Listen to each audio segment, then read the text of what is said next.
Hey everybody, we're back. We've got even more great news. One of our a new partner again. This is great. We already talked to Monica earlier, and she's a brand new partner. Now I've got Wesley Ma from HelpOPx.com. Wesley, how you doing, my friend? Hey, great, Zach. It was great meeting you, and I'm really glad that we got connected. And I know we're gonna do some really great work in the community. You know, there are times when you meet somebody and their program is just so wonderful because it fits with your mission. And that's really kind of what I felt yesterday when you and I initially met. Um, you have a program, and usually we start the opposite way, but we're going to start with the company first. Your company is offering people who are struggling. You guys have a really, really good program that starts at 50 bucks a month. Why don't you go on ahead and tell us why you felt the need, excuse me, to make this so affordable? Right, right. So just going back on me and my, co-founder stories, growing up, we're second generation Americans. We had to help our parents navigate the healthcare and social system here in the US because their English wasn't that good.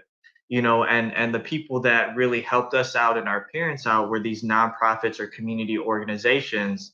But as we grew up, these organizations really started to get smaller or just disappear. So we thought the best way that we could, kind of give back was to help these community organizations and these nonprofits. And so all these nonprofits dealing with things like burnout, administrative burden or busy work, as me and Zach, talked about yesterday. Um, we're trying to relieve all of that, and we didn't want cost to be a barrier. We know that smaller organizations, they need it the most. They need this help the most, but they cannot afford it. So that's why we made it so affordable. Well, do you see the on the bottom? Do you see the little button that says present? Oh, yeah, yeah, yeah. If you want to go through your PowerPoint, Hmm. I would love for you to show people exactly what you do. Just go Gotcha. to that Okay. button that says present and go to share screen. Okay, awesome. So I'm gonna do a share presentation. Let me see. Let me bring up of another nonprofit. Um, and this is I think it's a Philadelphia nonprofit. So I'm gonna skip forward so because I don't want their information on the screen. Right, right. But so I can just go over like how we would work together and things of that nature. So can you see the screen? All right, Zach. Yes, we can. Yes, we can. Um, so what we do first is, we go to and talk to a nonprofit if they're serious enough to put the money down of $50 a month. That just means that they're very committed, and that's what it's all about. And so what we do is we do a deep dive into a nonprofit's top three most cumbersome processes, or the most popular services.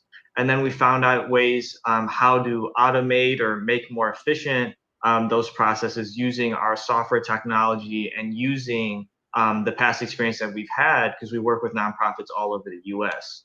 And then we kind of talk about how we're going to engage with those programs, and then set you guys up for success. Um, so then some examples of like how we do that is, you might be wondering like, well, how can you automate these different processes? Well, we've talked to over 50 nonprofits before even building out this particular product that we have. And we saw all of the different things that were annoying for nonprofits to do, from small, medium, large. And so we just put all those things in there. And one of those things was case management, being able to intake people one by one and have them inside of a database, um, and then being able to refer them to different departments or different organizations within, your nonprofit. And so when you're able to refer the different people into your organization, um, different volunteers, for example, that you would have would be able to receive emails automatically. So if you're helping somebody out and you wanted to refer them to a volunteer that helps with mental health, or they help with a veteran's physical therapy or something like that, that person would get an email and be like, hey, go ahead and help this person out. Another thing that we do is, we saw a lot of people using like Jotform or SurveyMonkey, and it just costs a lot of money. So we're just like, let's give them a survey building tool for free, or that's included in the $50 package. So we put in all the different question types under the C that an organization would need, and we just put it in here. Again, it was just from the request of different nonprofits. So another thing that you can do even is you can share these surveys on your website, and all the answers will directly go into this platform, or you can make these into QR codes so that when people are scanning or picking up goods, you save a lot of time having them write their name down or put it down elsewhere. So depending on how people fill out the survey, for example, if you provide like housing, utility services, and other services, it will automatically generate tickets to help a person with those specific things. And then your team can go ahead and delegate with themselves and assign tickets to themselves, and then write down what the outcome was in helping that person.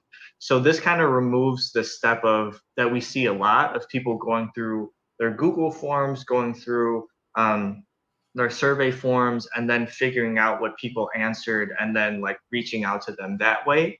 Instead, we've automated away that kind of busy work for your team to do. So an example is here, like once you assign yourself to a person, like a volunteer, or maybe you do it, the volunteer and the community member would receive a text message, and it would say, "Hey, be sure to expect Zach. He's going to reach out to you within 24 hours." And then it'll say, "Hey, reach out to Wesley within 24 hours. He's expecting you to talk about mental health."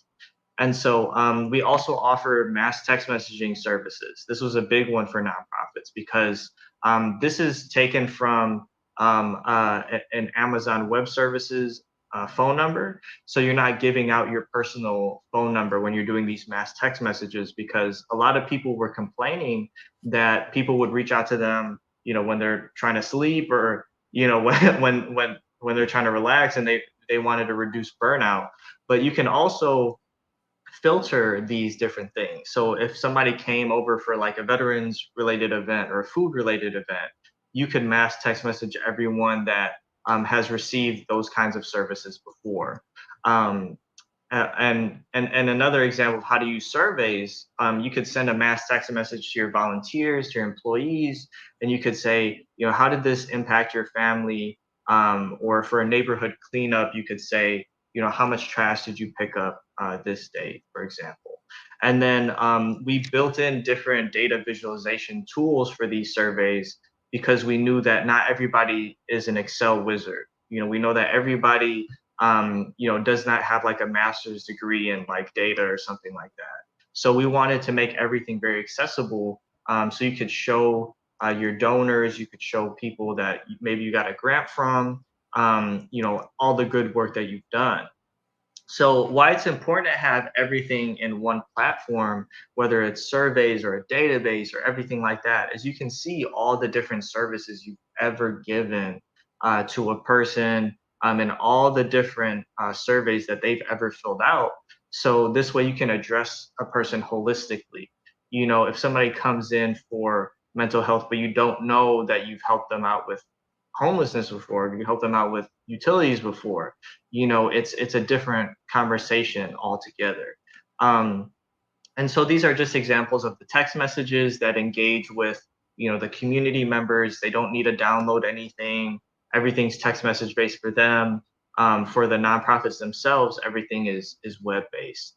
And you can even modify these, but it'll pull in the client's information, the service name, the employee or volunteer's name, and the organization name. But for example, people have even put in links to their mobile food market that travels around everywhere, and it just says the schedule on all of these automated text messages that get sent.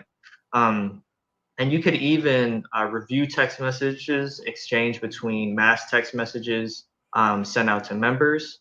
And this is important because, like, if you're having an event and a lot of people can't come, maybe they text back and they say, hey, like, I didn't really feel comfortable coming to this event because it's far from the bus stop, and it's, when it gets dark, I don't feel safe walking home at night. So another thing that you can do is, if you're very comfortable with Excel and it's something you already use to keep a list, you can upload everybody onto our platform and have them, having received a certain service or having needed to reach out to them for something like, EBT assistance or utilities assistance. And you can do it all at once, because you don't want to do it like one by one, like the flow I showed you before, Oh if you're yeah. having like a big event, with 50 people. Can you Um, show us? mhm. Can you show us one of the contact slide to where it shows everything that we can put in for the contacts? Can you go on ahead Mhm. and move the to the slide where it shows where they can place the contacts? Oh, is it this one you're talking about? Um, I don't know. It's ours is not moving. The one that we're seeing is not moving. It's Oh, still okay. on the thank you page. Oh, it didn't move from the thank you page. No, no, it didn't. Um, Okay, hold on. so yeah, I went through that whole thing. Hold on. Let me see. yeah, unfortunately, Okay, okay. we'll try it again and see what Okay, happens. hold on. Um, let's see. Let me see if I can share the whole. Let me just share my entire screen. Yeah, yeah, Um, if you share the screen, I think it works much better now. Yep, there you go. There you go. okay. So, yeah, but Yes. right here, yeah, this is the contact page where when you like, so say you contact somebody that there's some potential there. You can take and you can write, put their name in there. Looks like the email, I'm going to make this larger so I can read it since I'm blind. Mhm. But all the contact information, and then it gives you. I love the place where it gives you additional notes where you can Yeah. start talking about things that Yeah, well, right here. you Yeah. know, this person is a dot dot dot fan, Mhm. and Mhm. so when you talk to them, you Absolutely. can bring that stuff up. You can really make a connection with people. Absolutely. Absolutely. And so I mean, I wish that the other screens were there, but the beauty of this is, like, now you can see, everything all at once. All the services, all the surveys you've ever given people. And I don't know if it's still moving. Did it move to the? Yeah, yeah, it's moving just fine now. Yeah, now we know that you got to do the share screen. So, Yeah, link. Okay. Well, I think that the ultimate thing, I guess, is, like, you can see um, if you're running multiple programs at once, you can see everyone you've ever served, all the programming you've done, and how healthy those programs are running. And these are all filterable by date. Um, an example of something that'll save you time is, if you hate doing reports, is that we can actually auto generate a one pager for you, and it'll show up with your logo, your address, all the services you've ever provided, broken down by zip code. So this is something that'll save you a lot of time as a nonprofit, if you're trying to go for a grant or you're just trying to show your constituents what you're up to. So, I'm sad we didn't get to have the screens on when I was talking about them, because it's probably up to imagination. But well, Yeah. But if you would like, if you'd like to get um, a display on, what you just heard, you can always connect with Wesley's Calendly, Mhm. which is showing Mhm. on the screen now. But this right here is what I love. Okay, yep, you got the silver, the gold, the obsidian, the bronze package. You got all these, right? Mhm. Mhm. Usually with the bronze package, you get this much. It's very, very limited. But if Right. you look on this, you, I mean, they're giving you up to 25,000 uh asset range. Yeah, Can you 250,000. on 250. on the bronze? Yep, yep, 250,000 and Oh, under. there you So go. Yeah, 250,000. Tell me, can you explain exactly what an asset, what you mean by asset range, just for right. people who are. Right. So it's like if in a year you get grants worth $250,000 or less, or you own like your nonprofit owns like a building or something like that, and even then, if your operating budget is small, because we'll work with big nonprofits, but they have a smaller volunteer department that's really struggling, and we'll still subject them to the smaller of the sliding scale. So like I was reading this statistic that 80% of nonprofits in the U.S. Have an operating budget of $500,000 or less. So and so that's where like our heart is. We want to help smaller nonprofits. A lot of people are like even dreaming of hitting 250,000. Yeah. And those are the organizations we want to help. Yep.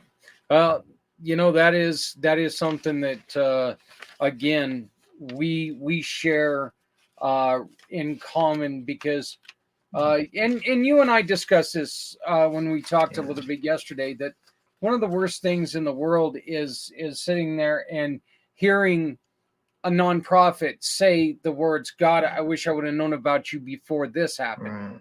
Right. Um, Right. and Right. you are really giving these smaller nonprofits a chance to, first off, with your personal service. I mean, you guys are doing a lot Mhm. for a Mhm. very little amount of money for Yeah. startups. Okay.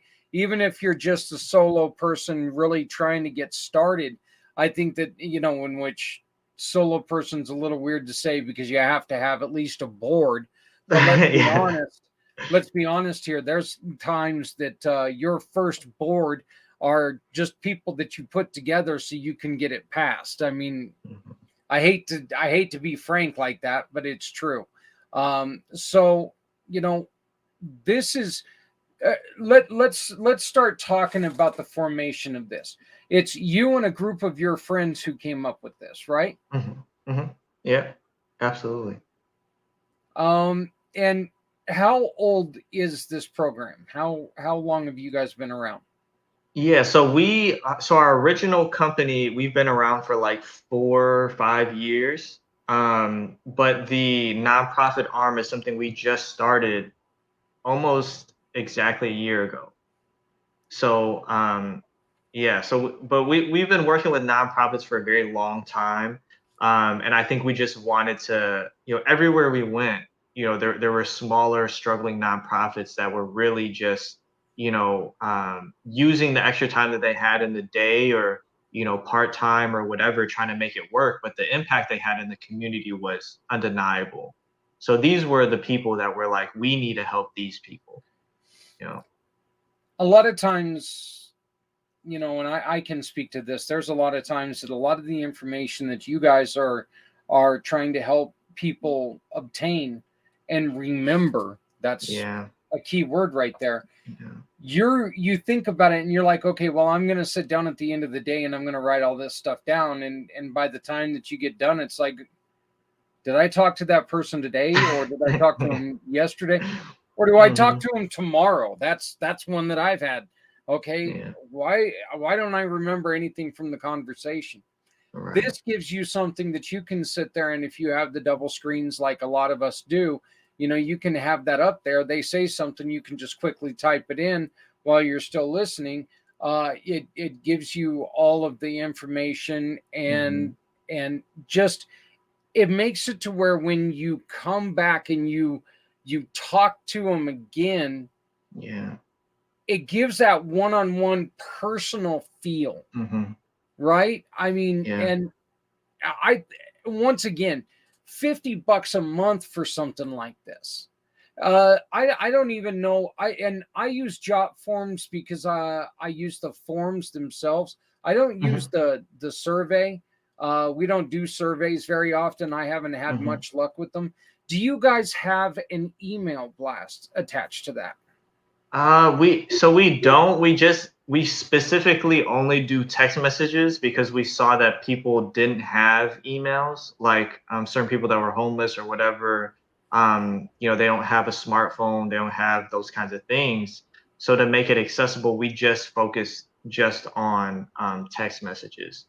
But so yeah, unfortunately, we that is one thing that we don't do, but it was more of like an accessibility thing. It's like let's you know, and people are more likely um, to respond to text messages than they are email. And then another thing was, there's a lot of like donor management software out there, and I just want to be clear that we're like not that. We're not gonna help you like do outreach for money and stuff like that, but we can help you with like positioning yourself for a grant or sustainable money or getting your data structured so you can present yourself to an existing donor.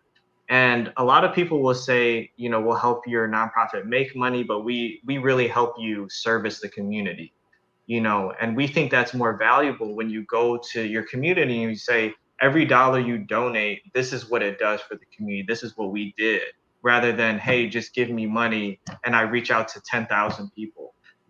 Like we were very not for that.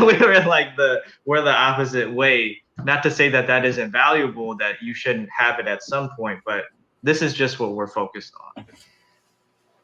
All right, Wes. Let's start talking about you a little bit.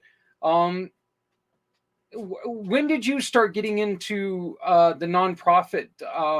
When did you Hmm. start? Where does your heart for the nonprofit world, if I can Hmm. remember English here, um, where did your heart for the nonprofit world start? Exactly what was Yeah. it that made you go, "Hey, I want to help nonprofits"?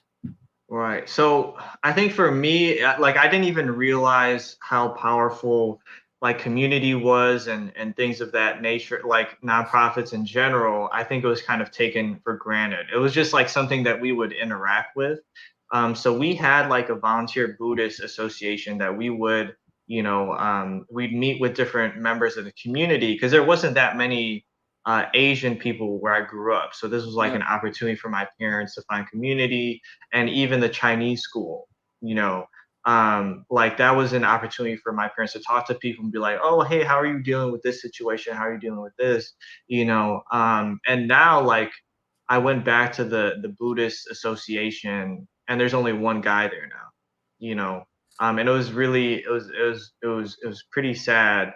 Um, and so like I think, and before we had done like, we would help even volunteer and stuff like that, but what was really important was the community, because you're essentially, Yeah. you don't know much of anything. It's very easy to be taken advantage of. We were taken advantage of a few times, because of the lack of English. And so I think that's where it kind of started for us. Um, were you born in the States or did you Mhm. come over um, eh, with your parents? You were born here in the States? Yeah, so my parents, it's like a crazy story. I don't know if it'd be too long to tell the whole story, but basically my parents moved from Taiwan to Chicago, the South Side in the 80s, and it was very dangerous at that time, during the crack epidemic. And then after one of their friends was killed on their way to work, they were walking to my parents were walking and they saw like the body and stuff like that. They decided they had to move. And the power of community is basically, at least for immigrant families, it's like you don't know places. So if somebody says like you should move here, you just do it. because you have no other frame of reference. There was no really internet back then either. So, or it Right. wasn't what it was now. Um, and so the next place they moved was Detroit. So it wasn't really safer either. But I think my parents were trying to go to school and trying to do something like that. And then they moved around Detroit, and my siblings were born, and then they moved to the suburbs. And they took out a huge loan for us to get a good public education. Because they wouldn't let you go to school unless you lived in a certain district. And so that's a story of a lot of Asian families that I know, actually, and it's still going on today. They take out a huge loan so their kids can go to school, but they're not like they're house poor. And so like that was the story of kind of what we went through. It was always my dream to pay off my parents' mortgages. Yeah. But they just paid it off like a couple years ago, but they're like 63 and 64 now. So imagine, having that debt for that and the sacrifice, for that whole time. So I'm extremely grateful for my parents. And that's why when smaller nonprofits are helping people, it's really like, I know the impact that small interaction can have, for the rest of a person's life. So, yeah. This one's kind of touching on to subjects that are in the news right now, so please forgive me on this. But have you guys noticed that there's there for a little while there was a lot of anger and angst against the Asian community? Have you noticed the Hmm. lessening of that, or is that Yeah. still a problem? So I think not where we are. So I'm in Birmingham, Alabama right now. There's not that many Asian people. And in Detroit, there's a good population, but they're in different pockets, and there was not that much friction in the community. And why I say that is because where these kinds of events are happening, there's a lot of Asian people there. Yeah. And so, I could do a whole historical lesson on this, but you know, in in LA, the Koreatown riots, or in New York, or wherever, there was Asian migrants coming over, and they were starting like grocery stores, or starting all these Hmm. different things, and there's envy from different communities, and in some cases, the Asian store owners, they wouldn't treat people right, you know. Um, and there's even a documentary about how Asians moved down south in Mississippi, and those in Georgia, and they started the grocery stores. And the ones that did employ people in the community, the ones that were nice to the community during the riots, their store was untouched. But all the other ones got torn down. So it's like there was kind of like this taking of resources from other communities and not giving the respect or the kindness that the community deserve. Yeah. So it stems from a lot of historical issues, I believe. And sometimes people are just crazy and they come up with conspiracy theories. So I think there's two buckets of that. Yeah, So I mean, it's really crazy because there was a lot of Asian migration when the railroads, and yeah, yeah, yeah. they came over, and they were, this was like right at the end of the Civil War, so we had just got rid of, excuse me when I say this, we had just ended slavery, um, and then all of a sudden the migration came over, and we had a whole new group of people that, and I'm saying this as a white person, that we found that we could treat like crap because they were over here to make a buck, and I mean, they just really got mistreated. A lot of them, they would, Mm-hmm.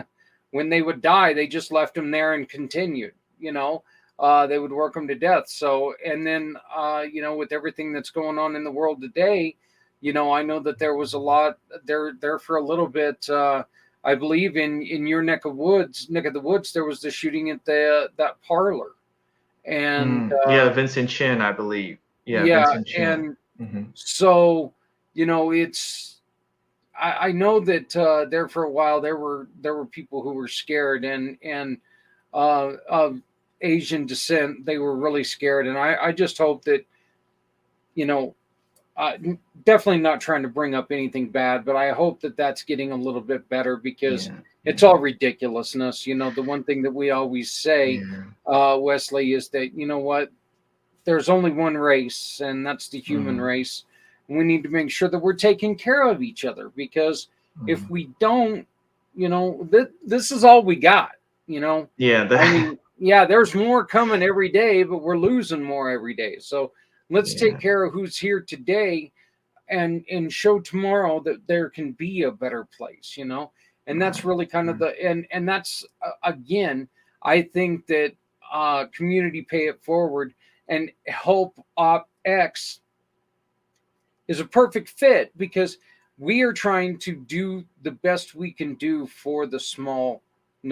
nonprofits, for Absolutely. these individuals who, at the end of the day, they really don't have a lot of money, that because they've spent everything that they have earned on their second job to finance their Mhm. nonprofit. But this gives them a Mhm. chance to really start putting it in a professional way, to where you can keep everything nice and clean, and really treat your donors like, your contacts, and treat them like, hey, I give a damn. And I think, once again, Wesley, I think it's beautiful. I think that you and your partners did a fantastic job on this. um so tell people, Wesley, how can they get a hold of you? Yeah, so different ways to get a hold of me. I think yeah, through the Calendly. If you want to, go on the website helpopx.com, and then I think there's a registration form or a contact form. I'll receive that email, and then I can reach out to you guys and schedule some time. Or you can email me. Yeah, Zach is conveniently putting all the information up there. But if you want to just get into action straight away, just do the Calendly. But if you want to see more like a presentation, and you don't really know the vision of how we can help you guys out, just feel free to email me. And So I that's the definitely best way. suggest, I definitely suggest that you get a hold of him, and allow him to redo that presentation. That hey, technology. Sometimes Yeah. sometimes it's a beautiful thing, and then other times you wake up, and it's just not as good as it's supposed to be. Wesley, where do you guys want to be? What's the vision for Help OpX for 2024? Where do you guys want Mhm. to be, between Yeah. now and then? I mean, I think I would love to have helped, 500 small nonprofits this year. I think that's our goal. We want to be able to help 500 smaller, struggling nonprofits, and be able to say, like, we were able to do that. Um, so that's our big goal. See, again, that's beautiful, because a lot of times people will tell you money. This is what I want to do, and Yeah. what we've said is, our goal for 2023 is we want to help 300 people, whether it's Hmm. organizations, whether it's Yeah. our neighbor who slips and falls and breaks his leg or Yeah. whatever. Absolutely. We want to help 300 people in some way, some fashion, and touch the lives of at least 300 people. So, All right. I love, once again, there's that, that just perfect fit for what we're doing. uh and again, uh they have joined, Help OpX has joined the Community Pay It Forward program, and every time that you join them, they're going to give us $20, where $16 is going to go to the cause of your choice. So, um, and this is really cool, because I want you to think about this. Okay, $20 and your investment is $50, yet they're giving us $20 back Yes. that we're Yeah. going to use. So you want to talk about another company that really, what, money's important. Wesley and I both know that money's Mhm. important. We can't do anything without it. But again, something beautiful going on here, to where they're finding it more important to take care of the community, because we know that we'll be taken care of in the end. And again, it doesn't make any sense to do business where everyone's struggling. That's a Yeah. point that I wish Yeah. more companies would take and really realize that, you know what, if we don't take care of our own, we have no business. So, Right. again, Wesley, you did a beautiful job, my friend. And you are going to come and join us on the 22nd as well. Yep.